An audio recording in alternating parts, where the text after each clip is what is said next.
Se supo que cargos gerenciales de República FAP llegan a ganar 800.000 pesos, gerentes, lo cual, bueno, para muchos constituye un insulto a los uruguayos. Se había armado terrible bardo, ¿de acuerdo, no? Con el sueldo del gerente de Alur, que resulta que al final, con bonos y otras cosas, llegaba a, ¿cuánto? 300.000, ¿no? Bueno, acá estamos hablando de 800.000.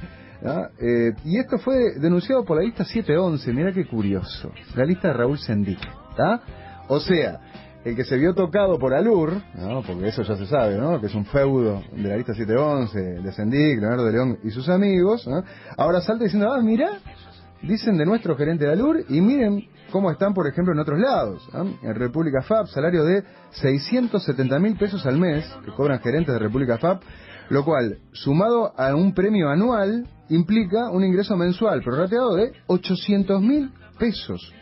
¿Y qué pasó? La 711 se molestó, según la crónica del fin de semana del Diario del País, porque entiende que en el tema de Alur se cobró al grito, y por eso el diputado Felipe Carballo anunció la presentación de un pedido de informes sobre los sueldos en el Estado y en las empresas donde el Estado tiene participación. ¿Cómo está la cosa a la interna del Frente Amplio? Que un diputado del oficialismo, del sector del vicepresidente, tiene que hacer un pedido de informes para conseguir la información, ¿no? Porque desde la oposición ya se había hecho un pedido de informes. De hecho, el diputado nacionalista Jorge Gandini, ¿no? Le dijo al Diario del País que el diputado Carballo consiguió información que hace meses viene reclamando el Partido Nacional, ¿no? Y justamente con el diputado Gandini vamos a hablar a continuación.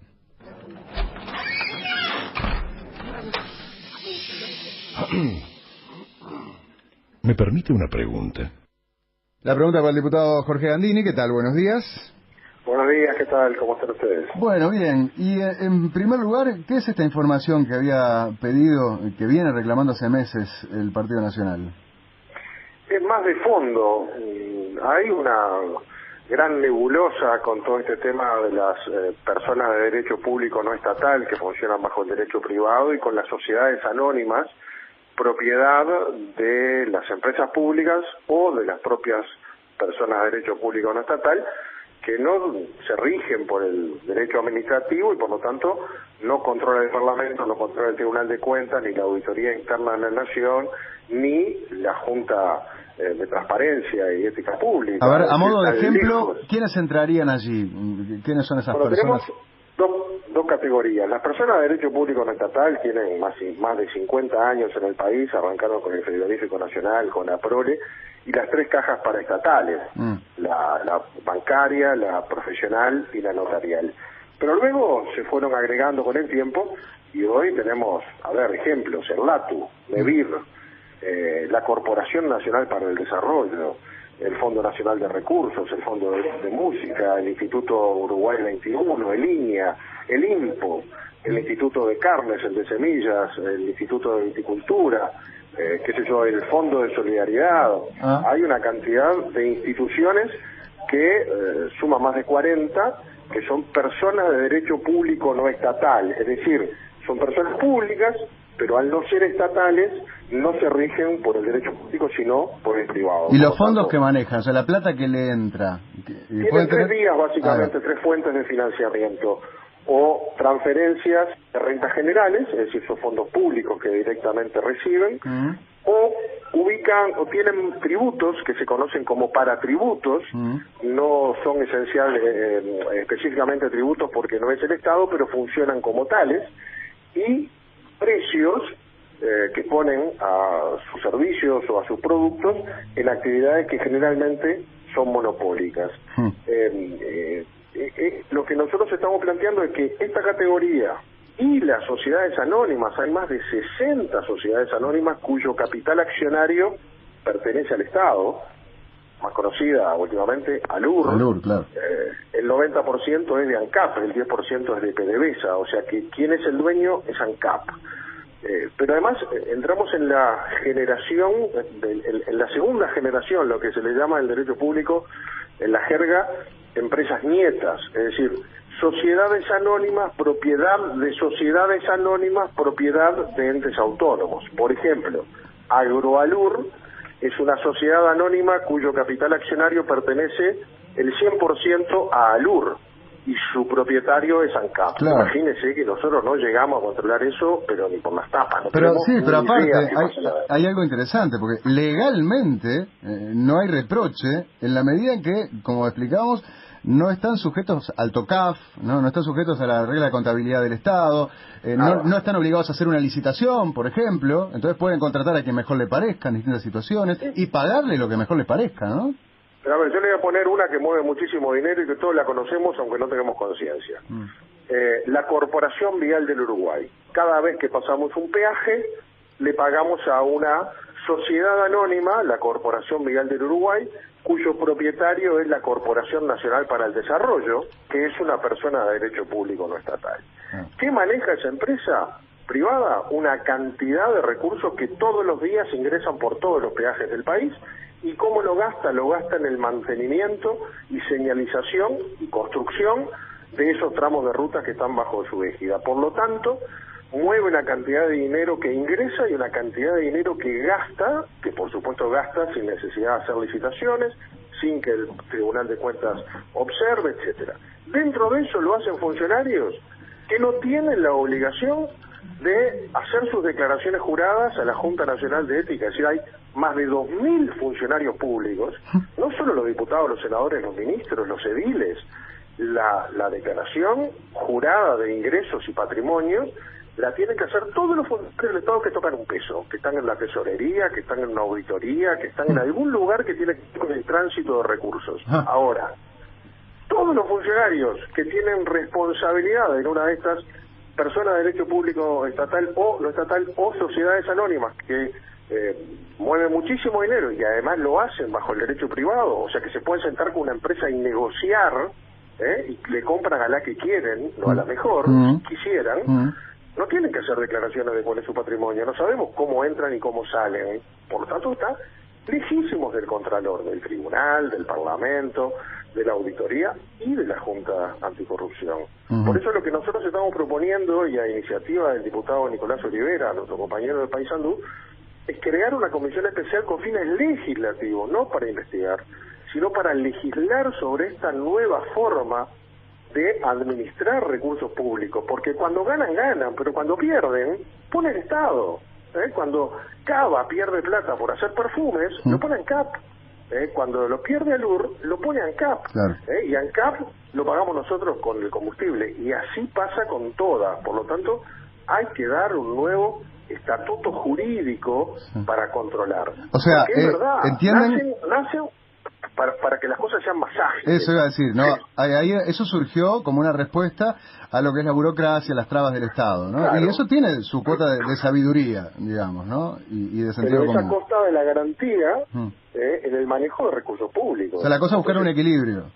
Bueno, y después nacieron los fideicomisos, que también están bajo el derecho privado. Hoy el SODRE baila con un fideicomiso. Hoy el MAN, el mercado agrícola de Montevideo, se transformó en el MAN, que es un fideicomiso. Le pongo dos ejemplos de cosas que funcionan bien, pero hay un montón enorme de fideicomisos que no requieren ley. Los municipales sí, los municipales requieren autorización de la Junta, por ejemplo, el Fondo Capital.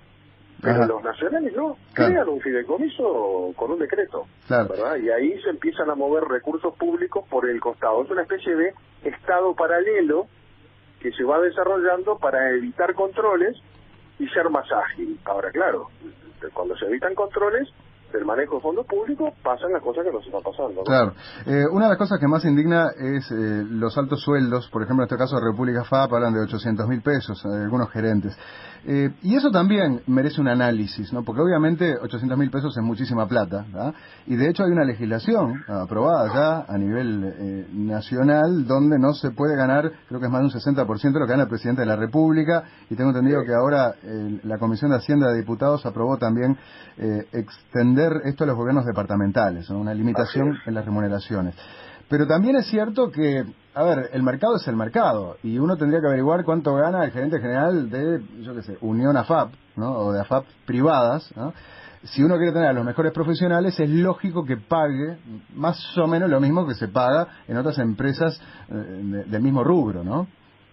Sí. Las dos cosas son verdad. Primero, República AFAP es una sociedad anónima cuyo capital accionario pertenece el 51% al Banco República, el 37% al Banco de Seguros y el 12%, perdón, el 37% al BPS y el 12% al Banco de Seguros. Es decir, funciona bajo el régimen privado.